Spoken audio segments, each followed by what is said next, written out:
Under the Microscope. Under the Microscope. This is a segment that we're going to talk about 5 teams, players, whatever it is, and we're just going to give our opinion on them. So we'll start off with the first team. We started talking about them a little bit before. The Saints. New Orleans Saints. The Saints are a team, to me, that they're up and down. You know, we saw them yesterday in the Monday night game against the Chargers. Now, we both picked the Chargers to win that game. Of course we won. Oh, and I have to say, listen, we went 6-0. Correction, I did take the Saints to win it. But the Chargers covered. But we're going by the points here. We're going by the points here. So to me, like, I have to say, we went 6-0 in our picks this week. So, maybe look out for our picks this week. I don't know. Maybe it'll win you money. And if you do win money, please send us some. Not taking them. Yeah. So I don't take my own picks. But go on. I do. But going on to the Saints here, the first half they kind of looked dreadful. Justin Herbert looked really well, looked really good. He threw all over the Saints defense. But I think the scariest part of this team is just the way that Drew Brees is playing. Because you know what? Drew Brees was always that constant when it comes to the Saints. Every year, they were going to go out and they were going to put points on the board. Their defense was up and down every year, whether they're really good or they're really bad. They always put up points. And the thing that's scary to me when it comes to the Saints is that you're seeing a little bit of human in Drew Brees, and maybe it is. He's getting up there in age, obviously.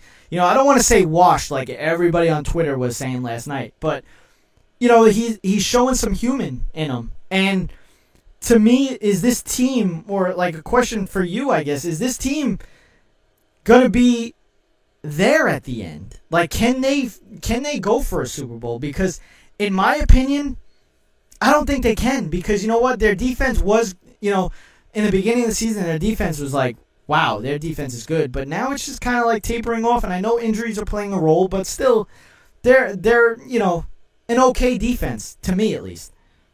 You can't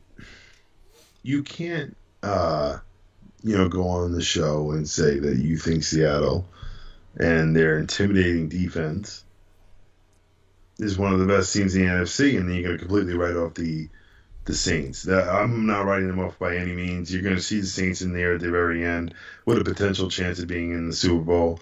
Drew Brees is executing the game plan, and for all I see long, sustaining drives. And the teams that you're going to beat when you have long, sustaining drives are going to be the teams with the Mahomeses. The teams with the Rodgers. Keep Rodgers off the field. Keep Wilson off the field. That's how you're going to beat them. I think the Saints have the perfect formula to go ahead and find a way to win games, especially late in the season, and end up being in the playoffs. And NFC crown does not seem unrealistic by any means to me. There is some talent in the NFC. The Packers look great. The Seahawks look great. But the Saints are a very, very good team. Like you said, injuries have been an impact. No Michael Thomas, big impact. Kamara's I don't even have words to describe what that kid does on the field. Yeah. I don't know anybody else. Do you know anybody else does anything close to what he does on a football field? I mean, the biggest part of his game is just receiving. Not even close. The catch that he made yesterday. Taking hits and still going forward. He knows how to shift his weight, his body weight. It's incredible. His balance is ridiculous. The Saints have a very good team. Yeah. Drew Brees might take a step back, but Kamara will take that step right back forward. So, I just kind of want to rebut what you rebutted towards me. And I understand the comparison. Yeah, the Seahawks defense is dreadful. But Russell Wilson's playing at a whole nother level. And, fact that he has to consistently do that against good defenses. Oh, and yeah, while Drew Brees will have the field against the Seahawks defense. You see what I'm 110% agreeing with you. I'm just saying, there is a little. So bad. They're really like. Sorry. There's, some kind of, uneasiness when it comes to the Saints because you don't really know what you're going to see from week to week. They can have one week that they're absolutely dominant, and they have another week that it comes down to an overtime, that a game that they should have lost if a guy actually kicks a field goal, right? So it's up in the air with the Saints to me. But we'll talk about the Chiefs, the Chargers now. Los Angeles Chargers. Justin Herbert, what we've been seeing from him. I mean, big fan, very good talent. I am a huge fan. Future of the NFL, very Absolutely. good talent, a future great player. Absolutely, and I see it from his ability to make throws with pressure, and that's really the difference maker there, and that's what makes him a better player. And I've seen it firsthand, and I'm on the Herbert train. He's a great player. Yeah, and you know what? I'm such a fan of his. Just the way he throws the ball. He can elude any kind of pressure. The calmness of him in the pocket. If he has to break the pocket, he breaks the pocket. He has some rookie throws here and there, but you know what? What I'm seeing from Justin Herbert and what I'm seeing from Joe Burrow as well. These two guys are the future of the NFL, and we were talking about Patrick Mahomes being the future, Lamar Jackson being the future. We have a heck of a future coming up with the NFL. I mean, between all these quarterbacks, you can even put Dak Prescott in there with Russell Wilson. The quarterbacks in this league right now, we have more than half in this league right now that are absolute solid quarterbacks, and it's amazing to watch. And you're watching one right now with the Bills and the Titans, and Josh Allen. I'm so high on Josh Allen as well. I think it's going to take a little longer for him to get to that point because I think Justin Herbert and Joe Burrow are right there right now. They just have, Joe Burrow has a worse team, but I think Justin Herbert has actually a pretty good team around him. He has a great defense. If he can have Keenan Allen stay on the field and, Mike Williams with some of the catches that he makes, he has a solid team, and Eckler's got to stay on the field. I think they need to work on their offensive line because their offensive line, a lot of the guys are hurt on the offensive line. But I think the Chargers, for a couple of years ahead of us now, I think they're going to be a very, very good team. A very good team. Yeah, I absolutely agree. So now we move on to the next under the microscope, the Las Vegas Raiders. Las Vegas Raiders. I want you to start with this one because you had them last in this division, and I'm not going to lie, I had them last too. How do you feel about the Las Vegas Raiders? The Raiders, they've done a great job. I'm definitely proven wrong on that one, no doubt. Yeah, me too. I didn't think their defense was going to be this good. Abram is a very good player at the safety position, a very emerging player that was unaware of. And he's doing the best he can right now. That offense still very inconsistent. Derek Carr's playing really I think good. they finally got the ball downfield a lot more. What? Derek Carr's playing really good, though, right now. Like, really good. Derek Carr is playing very good right now. There's no doubt. He's definitely proving me wrong. He finally started to throw the ball downfield because last week was an embarrassment. Trying to go to your check down so much that Bill Belichick double teams and you get caught looking at it. Yeah. It's, you literally just got out coached there. And I think John Gruden understands that. John Gruden's still a very good head coach, and he's the sole reason as to why the Oakland Raiders were able to knock off Patrick Mahomes this week, because that was an incredible game. And, you credit them all the way because they deserved it. Absolutely. In every way. And, a lot plays into this. They're obviously divisional teams, so, they know a lot about each other. But don't get me wrong, the Raiders played a flawless game against the Chiefs. And you basically have to play a flawless game to beat the Chiefs. So the fact that you were able to go and beat up Patrick Mahomes and the Chiefs and essentially outcoach Andy Reid, which it doesn't seem like many coaches are doing at all, is just, Las Vegas, they should be happy with the way that they're playing, and they have to build off of this. They can't just now go back this week and throw out a dud and lose this week after a high win over the best team in the league. So I think that the verdict is out, basically on them. We'll see what happens, when it comes to them, leading down the rest of the season. But the fact that they're even at the point that they are right now, it surprised the hell out of all of us. So Absolutely. Now we go on to the second to last under the microscope, the Dallas Cowboys. Dallas Cowboys. Now the Dallas Cowboys obviously lost Dak Prescott. Now I'm going to say it right now. And I understand what Tony Dungy was saying. He may have said it in the wrong way. There's a couple of guys that have said it. I do think there's potential that this team plays better without Dak Prescott.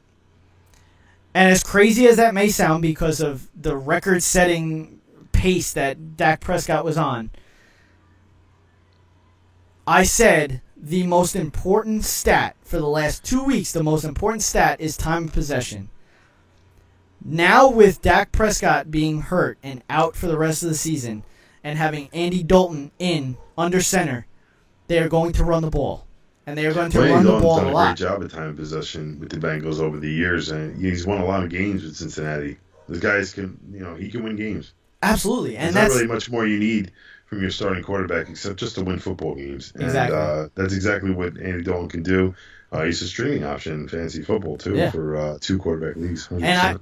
And I felt like, the way that this plays out, listen, if you're able to run the ball well, and then you have the outside help that the Cowboys have in 3 solid wide receivers, it's only going to make Andy Dalton's life so much better. It's only going to make the defense's life so much better.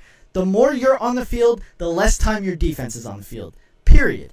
And that's what it's going to come down to the Dallas Cowboys the rest of the season. Andy Dalton has to limit the turnovers that they haven't done all season so far. Limit the turnovers, hold the ball on the field for as long as you can. And that's a recipe for a potential division win this year because of how bad the rest of the division is. Yeah. So, it's up in the air when it comes to the Dallas Cowboys, but I honestly feel that the offense and the rest of the team may play better with Andy Dalton under center.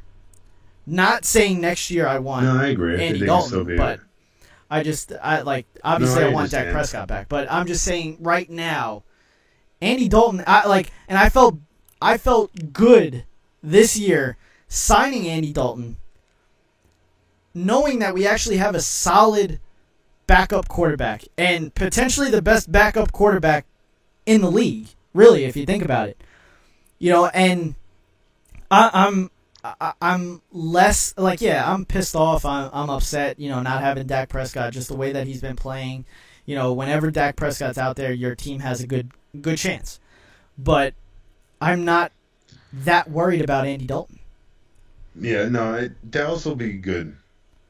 Yeah. Regardless of the situation, they'll be okay. But I mean, honestly, they're just dealing with so many injuries. So if they're not good, they don't find ways to win games. It's understandable. I mean, the whole offensive line is out. Except for you Zach talk Martin. about that getting hurt and everything. That's a big reason why. Because those big guys were not in there. They don't have any of them. None. They don't have any of their star talent tight offensive linemen. Except for Zach Martin. So it doesn't matter who's going to be under center right now. They need to get these guys healthy. This team needs to get healthy. And if they can't, it's understandable. Unfortunately, this year they're really not going to get healthy because all the guys that are hurt, the star players that are hurt, are out for the season.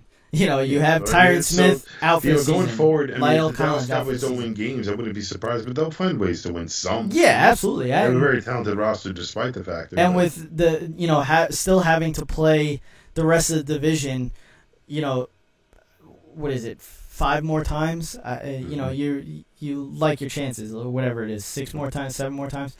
You like your chances. So the last under the microscope is going to be something that came out today.